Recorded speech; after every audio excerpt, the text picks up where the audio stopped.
Patna bike rally रे अखिमुठी कले जगन्नाथ नायक।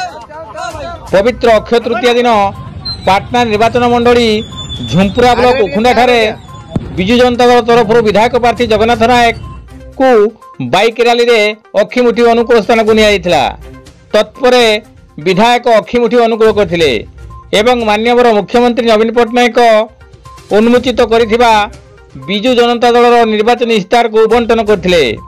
तेबे बाइक रैली रे अखिमुठी करिबा एहा केन्दुझर जिले में प्रथम घटना जहाँकि समस्त को विस्मित करिछि।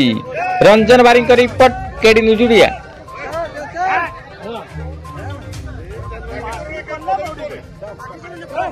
चलो चलो अरे बाबू रोइलो कहीं निकाल